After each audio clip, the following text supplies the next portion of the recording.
Olá, seja bem-vindo, seja bem-vinda a mais um Humanamente, no fim de semana aqui da Band News FM, também no YouTube e nos tocadores de podcast. Eu sou Renan Suquevicius, te acompanho sempre por aqui, junto dele, Dr. Daniel Barros, há quase 10 anos por aqui, certo, doutor? Como vai? É isso aí, tudo em ordem, Renan? Tudo certo, tudo tranquilo. Hoje para falar de um assunto, olha, que tá na boca das pessoas, tá no dia a dia das pessoas, inteligência artificial, no dia a dia das empresas. A gente tem buscado cada vez mais auxílio de ferramentas de inteligência artificial. E quando a gente fala de saúde mental, esse assunto também está por lá. A inteligência artificial também está chegando. Nesse fim de semana, a gente recebe aqui no Humanamente o médico psiquiatra Luiz Dickman. Ele é CMO do Tribe MD e vai nos ajudar a entender o uso dessas ferramentas de inteligência artificial na área de saúde mental. Muito bem-vindo, obrigado por aparecer aqui no Humanamente, viu? Muito obrigado, Renan. Obrigado, Daniel, pelo convite. Fico muito honrado. Tenho certeza que vai ser uma conversa muito produtiva e pode ajudar muita gente aí que não sabe o que está acontecendo com o pessoal. Mas é você mesmo falando, Dickman, ou é uma IA já treinada com a sua voz, com a sua aparência para quem está acompanhando a gente no YouTube? Já deu para substituir completamente o ser humano ou ainda não? Exatamente, o ser humano nunca vai ser substituído, e sim algumas questões técnicas do que a gente faz. E essa é uma boa pergunta. Hoje, Daniel, os avatares 3D em tempo real, interativos, eles são realmente muito bons. Eles ainda não são perfeitos e ainda dá para perceber diferenças no interativo, mas, como você bem tocou, aqui a gente está humanamente. E a IA é uma matemática, um algoritmo para potencializar aquilo que a gente não tem de tão bom da parte técnica, mas para se associar a gente. Então, o bom uso dela é a nossa meta final como humanidade. Eu espero que a gente caminhe para esse lugar. Dá exemplos para nós de usos da inteligência artificial, porque eu acho que fica muito no mundo das ideias quando se fala disso, e quando eu penso, pelo menos na minha experiência, no que eu ouço das pessoas, quando a gente fala de saúde mental propriamente, é gente que tenta, em alguma medida, usar um chatbot, por exemplo, como analista, como terapeuta, ou então para tirar dúvidas, para uso de medicamentos, enfim. Como que a gente pode fazer um bom uso de inteligência artificial? Quais são as tendências nesse momento de especialistas, você que está estudando, liderando grupos, conversando com pares, de que forma a inteligência artificial tem sido aplicada de uma boa maneira no mundo da saúde mental? A pergunta é ótima, Renan, e eu sou muito crítico em relação a algumas coisas. Eu sou fã absoluto, mexo com tecnologia desde que me entendo por gente. É a área que eu mais gosto, então a intersecção entre medicina e tecnologia. E muito pautado por tantas aulas que eu já vi do professor Daniel também, as questões éticas, elas têm que vir primeiro em frente à parte técnica. Então, quando a gente fala em inteligência artificial, esse é um conceito que, longe de ser novo, já vem de muito longe. Né? Se a gente pega o Turing, né, que foi aquele camarada na Inglaterra que conseguiu ali decifrar a comunicação dos rádios dos nazistas e com isso ele fez uma reviravolta ali na Segunda Guerra e conseguiu fazer. Aquilo era uma inteligência artificial. Aquilo via padrão, aquilo analisava, aquilo fazia cálculos numa quantidade muito menor. E a coisa foi crescendo. Ou seja, os camaradas eles viajaram para a Lua com uma capacidade infinitamente menor do que a gente tem em qualquer celular hoje. O que todo mundo chama de IA, que é isso que se convencionou, na verdade é uma parte da IA que é a IA generativa, ou seja, que é o que o ChatGPT deixou famoso ali há 3 anos, que mudou o mundo realmente, que é uma subcamada muito mais densa, que é a da linguagem natural e os grandes Large Language Models, que são esses modelos de linguagem grandes que falam e se parecem com a nossa conversa, eles simulam o nosso jeito de falar, eles aprendem, e aí é isso que a gente tem que saber. É só matemática, é só algoritmo, aquilo é só cálculo, não tem emoção junto. E Uhum. aquilo vai sendo alimentado com um banco de dados cada vez maior, e hoje ele já consumiu o que a gente tem de dados para alimentar, e aquilo te gera uma resposta que é muito semelhante ao jeito da gente conversar, e por isso tão cativante. O ChatGPT, que ficou famoso, hoje está na versão 5.1, mas a gente pode falar do Claude, que é da Anthropic, a gente pode falar da Meta, que é a dona do Facebook, do Instagram, né? A gente pode falar do DeepSeek, que é chinês, a gente pode falar do Gemini, que é da Google. todas essas grandes big techs têm o seu modelo de linguagem, todos eles são bons, tá? Então, assim, hoje é competir por filigrana. Se você pega o seguinte, quem é o melhor nadador entre o Michael Phelps e o segundo melhor? É ali, ó, é isso aqui de Uhum. diferença, não muda nada na vida prática de alguém. E isso que se convencionou a chamar de IA, mas a IA é muito maior que isso. E por que cativa tanto? Porque ela conversa e parece que você está conversando com um par, mas não é um par, é só uma matemática do outro lado. Tem uma aplicação prática que me pareceu bem interessante, complementando aqui o que o Dickman está falando, Renan, que é assim, eu lembro de um seminário que foi feito uma vez na nossa residência, e um residente tinha voltado dos Estados Unidos e viu que era uma questão, meados ali dos anos 2010, mais ou menos, 2013, já era uma questão o tanto de trabalho burocrático que o médico americano tinha, sobretudo por conta de questões legais e tudo mais.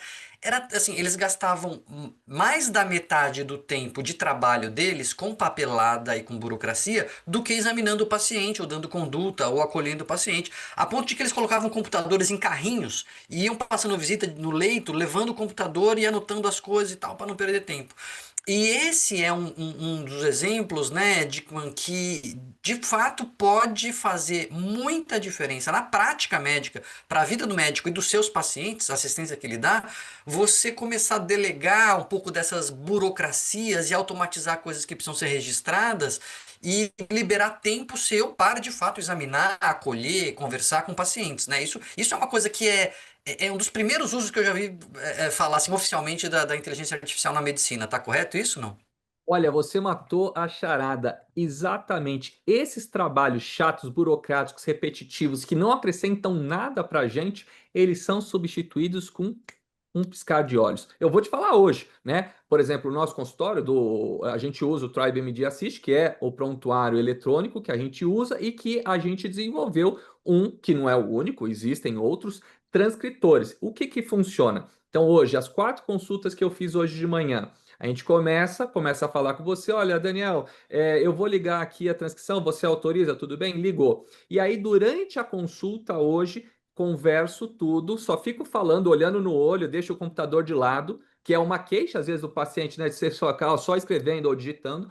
Então, eu olhando, conversando, o que está tomando, o que está fazendo, qual que é o exame, etc e tal. Chega nos últimos 5 minutos de consulta, eu dou parar transcrição e gerar prontuário.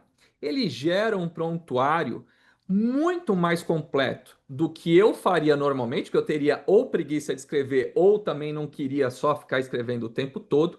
E isso tem mostrado que diminui em mais de 50% o burnout médico.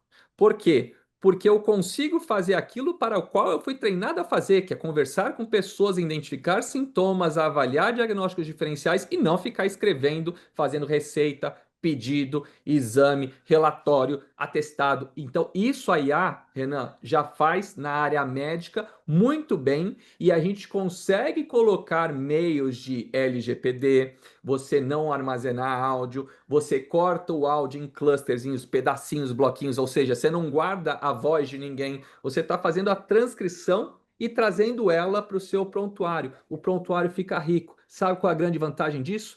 Para a gente fazer pesquisa clínica, os dados dos prontuários eles estão muito mais completos. Então eu consigo achar o camarada que tem chagas, que está usando um antidepressivo, por exemplo, fluoxetina, e que tem dor no dedinho do pé e que está numa região que eu nunca chegaria nesse camarada. E aí eu consigo fazer com que novas descobertas, novos estudos, novas hipóteses sejam possibilitadas, por quê? Porque teve um escriba, que é esse nome que a gente dá para quando o cara transcreve, e dando um dado. E aí, parte melhor. O médico, ele não vai ser substituído, ele vai supervisionar, aprender e melhorar, porque a conduta final é do Daniel, é Claro. minha, é de quem clicou no botão. Então, a IA Uhum. errou. Não, não, não, não, não, não, não, não. Você errou. A IA, ela não é substituta por CFM, por nenhum órgão. A conduta é sua.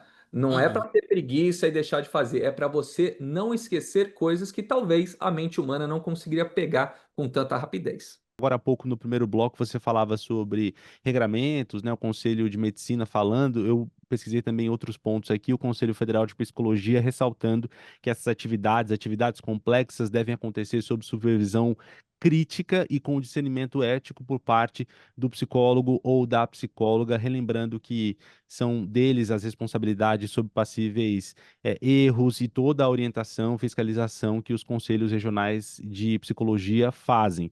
É um documento que já está disponível, ou seja, a gente tem o exemplo aqui do Conselho Federal de Psicologia, o senhor estava falando do de medicina, isso já é parte da preocupação dos grupos, dos conselhos, porque está imerso no dia a dia das pessoas, né? Não tem mais volta. A gente está falando de outras áreas e na área da saúde também não tem como escapar, é uma realidade já, né?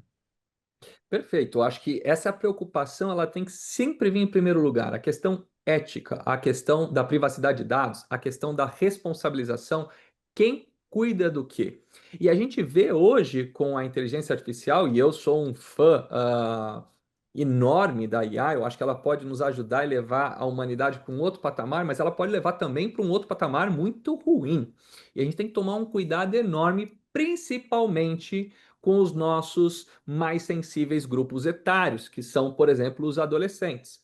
Nesses últimos um mês, eu gravei 2 reportagens falando exatamente sobre suicídios ligados à associação, teoricamente, com um chatbot. E não que um chatbot leve a isso, mas você pega uma pessoa fragilizada, um adolescente, que busca a aceitação dos pares, numa sociedade cada vez mais ligada nas telas e com menos contato social, olho no olho, relações supérfluas. Você tem 10 mil contatos, mas você não tem 5 amigos para ir na casa deles. Você fala e você está exposto ao risco de um bullying que antes acabava ali o tormento na escola, agora ele continua na sua rede social, no seu Instagram, perpetuado, entre você se sentindo muitas vezes excluído daquele outro grupo. E a gente sabe que a sensação de exclusão, de não pertencimento, para o Homo sapiens, para nós humanos, ela é devastadora. E aí você tem uma IA num outro lado que às vezes não tem um controle parental, não tem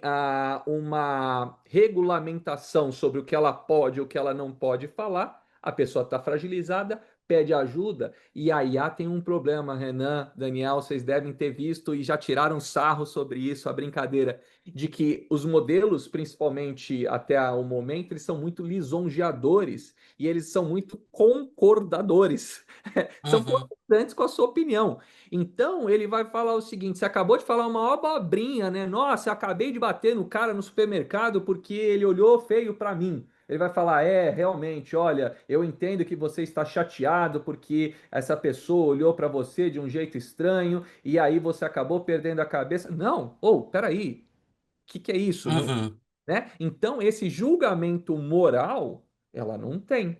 Ela não tem uma base para fazer isso. E a gente vê hoje o humano, e o Daniel também, como psiquiatra, deve ter visto cada vez mais isso no consultório, na vida prática acadêmica, uma infantilização dos adultos que hoje pedem para o chat GPT, que eu estou falando que é o famoso que todo mundo conhece, mas uma LLM, uhum, qualquer uma delas, as sugestões, não ideias e possibilidades, mas o que eu faço da minha vida aqui, o que eu faço da minha vida ali. Opa, peraí, você está pedindo para uma máquina tomar uma decisão da sua vida adulto que deveria vir da sua maturidade, experiências e situações para ela falar o que você vai fazer em tal determinado momento? Opa, peraí, é. isso aqui, Daniel, não sei o que que você acha disso aí como Não, pois é, não não só é muito complicado, como você vai se acostumando, e esse é um risco, né? A gente se acostumar com um empobrecimento do discurso, um empobrecimento das ideias. E o que eu quero dizer com empobrecimento? Tem, quem está acostumado a ler texto, a conversar com pessoas, interage com uma IA, percebe um certo sotaque, percebe uma certa pasteurização, assim, uma coisa meio plastificada, que traz um incômodo ainda, né? Ele cai no vale da estranheza, aquela coisa de que quando uma coisa está quase que nem humano, mas ainda não é humano, aí você fica meio, sente um certo arrepio, assim. Aí ainda tem isso. Só que o risco é se a gente tornar essa a regra, né, e se acostumar com isso absolutamente, aí não vai mais causar estranheza e a gente vai se acostumar com com essa plastificação e com esse empobrecimento, no final das contas, das ideias da linguagem. Quer dizer, você pedir pro ChatGPT, escreva aqui uma mensagem de feliz aniversário, meu amor, quando você faz aniversário de casamento com a sua esposa. Quer dizer, né, olha o grau de empobrecimento da própria implicação afetiva da gente, né? Que é um dos riscos, né, Ana, que a gente conversava para falar com o Dickman, de nós terceirizarmos a terapia, né? De a pessoa sentar e, em vez de falar com o terapeuta, abrir um modelo de linguagem e falar: puxa, eu estou me sentindo assim, vamos fazer uma terapia? E aí você achar que um bot pode ser de fato uma substituição para um terapeuta, para uma conexão humana. Isso acontece, né, Dickman? As pessoas tentam fazer isso, mas não é por aí, né? É muito, né, Daniel? A gente não precisa ir longe. Eu tenho 40 anos e na década de 90 veio o Tamagotchi. Tamagotchi era, né, para quem nasceu depois, era um quadradinho eletrônico preto e branco que você, né, criava o seu bichinho ali japonês e nutria. E eu lembro já na época a situação, eu criança olhando amigos chorando quando o Tamagotchi morria, se apegando como se fosse um ser vivo, nutrindo, e isso porque era uma tela de 2 polegadas preto e branco com rabisco. Então agora você imagina, se ela fala aquilo que você quer ouvir, você está fragilizado, ela é treinada para lisonjear, concordar. Meu, é tudo que precisa para um cérebro que está fragilizado ser hipnotizado por aquela situação. Então, esse empobrecimento que você vê cognitivo, pô, você é um filósofo, de fato, né? Você fez faculdade de filosofia aqui, é o estudo, é gostar da filologia também, né? O prazer pelo estudo, ser amigo do estudo, da leitura. E a gente vê hoje pessoas que não leem, não refletem, não pensam sobre o quadro. E aí, por exemplo, eu como pai, primeira coisa que eu falo com meus filhos, eu uso IA para eles, uso, eu faço provas, eu faço checklists, a gente faz discussão, mas eu falo, filho, nunca tome o caminho, o atalho de pedir a resolução do problema. A resolução do problema qualquer um pode te dar. Você pode colar na prova e tirar 10. Qual é o mérito? O que que você pensou? O que que você chegou lá? O ser humano chegou onde chegou porque ele ficou raciocinando em cima e quebrando a cabeça, parando naquele seu ócio criativo. Ele tinha tempo. Hoje a gente não tem tempo de nada. É uma coisa atrás da outra. A gente estava brincando aqui, eu tenho mais 10 reuniões até a noite. Então, eu que estudo isso, eu que sou da área, eu ainda caio nessas próprias armadilhas. Imagina alguém que não tem nada desse conhecimento próprio, que é de uma outra área. Então, eu tenho que me censurar para falar: opa, peraí, é o que você falou, né, Daniel? Se eu pegar pedindo para ele escrever uma carta para o meu amor de feliz casamento, etc. Opa, tem alguma coisa que não está indo legal na nossa vida. E aí a gente tem que parar para pensar. Mas quantos param para pensar? Por quê? Porque está no automático e não tem formação Exato. em área. Então, serviços como esse, né, Renan? Eu acho que é muito legal esse papo. Por quê? Porque a população acaba sendo a maior vítima, porque não tem um conhecimento nem de IA, nem de saúde mental, né? Nem de como essas coisas funcionam. Vai lá, conversa e parece, nossa, é tão bom, parece que tem alguém lá dentro, né, escrevendo para mim. E não tem.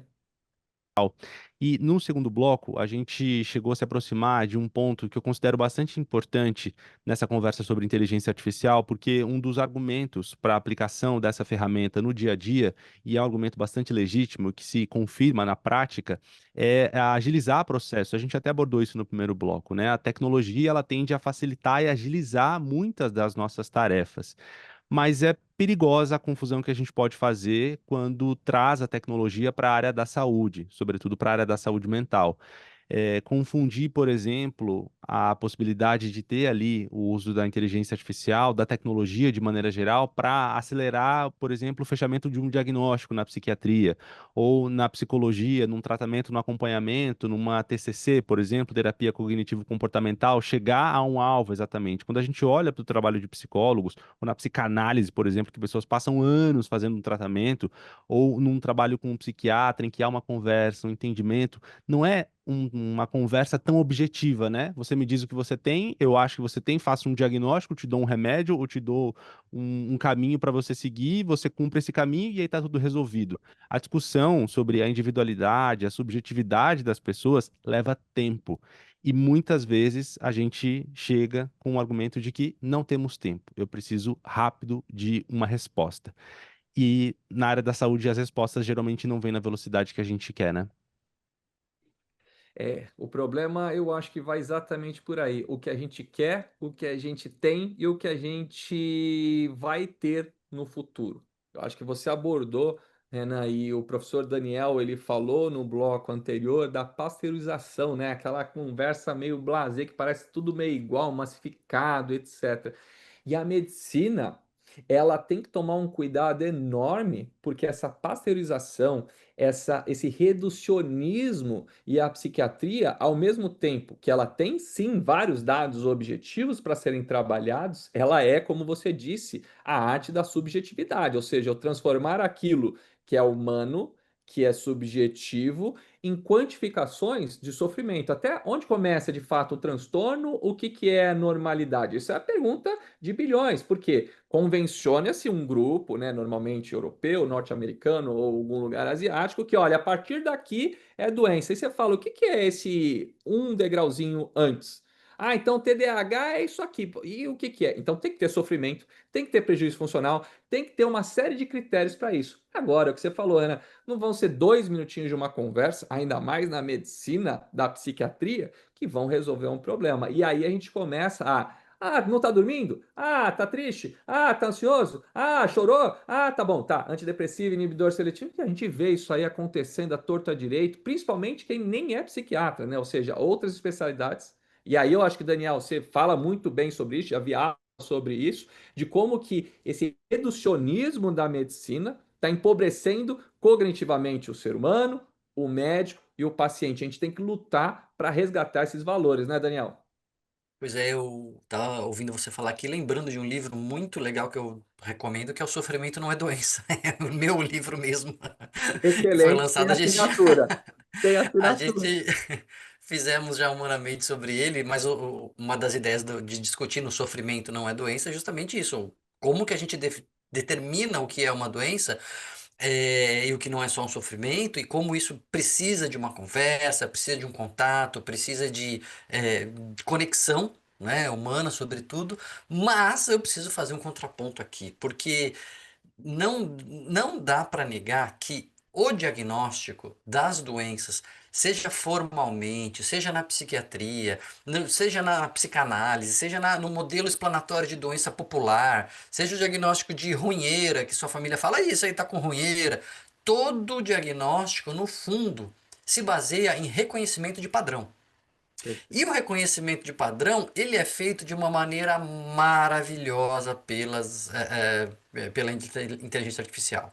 Então, eu não estou dizendo, então vamos correr com o diagnóstico, então vamos fazer de qualquer jeito. Não é isso, mas é uma ferramenta extremamente poderosa de auxílio, inclusive no diagnóstico. Tem um caso muito interessante que é citado pela doutora Lisa Sanders, que é a autora que inspirou House, né? O House é baseado nos livros dela. E ela conta no livro Todo Paciente Tem uma História para Contar, um caso de uma residente que estavam lá discutindo o caso, ninguém sabia o que, que a menina tinha. A residente jogou no Google.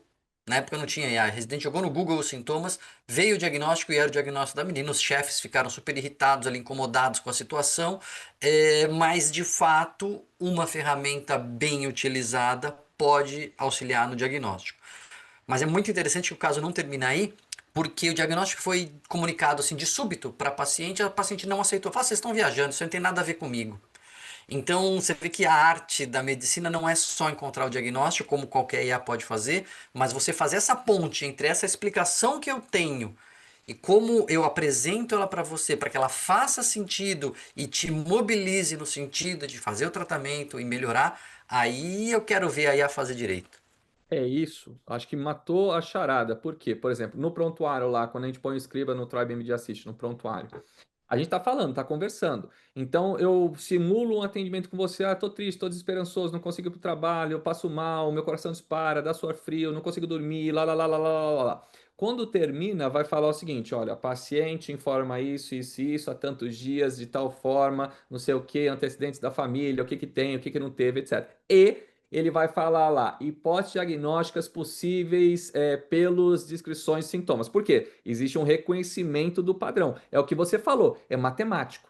Qual a grande diferença, gente? O ser humano, ele consegue fazer várias coisas ao mesmo tempo. Não, ele consegue alternar a atenção muito rápido às vezes, mas assim, eu estou conversando aqui, se eu olhar o meu WhatsApp, eu fiz outra coisa. Se eu falar no telefone, eu fiz outra e tal. E aí eu vou alternando a minha abinha do meu navegador aqui, mas não é ao mesmo tempo. Agora, um processador matemático faz de fato trilhões, né, quadrilhões de cálculos no mesmo momento. E ele vê o quê? Padrão. Ele vê aquele padrão e ele te desenha aquele padrão. Por isso que ele consegue repetir a nossa linguagem natural. A nossa linguagem Uhum. natural ela é feita de padrões. Então Uhum. ela consegue mimetizar diagnóstico de imagem, de radiologia. Gente, radiologia é lindo. Por quê? Olha, eu tenho uma ressonância, tenho uma tomografia, eu tenho um exame, um achado e tal, repetição, cluster, roda milhões, faz um machine learning, que é aquele aprendizado deep learning de máquina, e eu consigo ter um resultado muito preciso, que tem que ser validado por um humano, até porque Claro. vai para um outro problema, eu começar a achar pelo em ovo, que é o incidentaloma, que é aquele negócio, ai doutor, me faz uma ressonância de corpo todo. Não tem nenhuma utilidade, você vai achar coisas que você não tem problema, não tem conexão com a clínica, não te geram prejuízo, não te geram problema.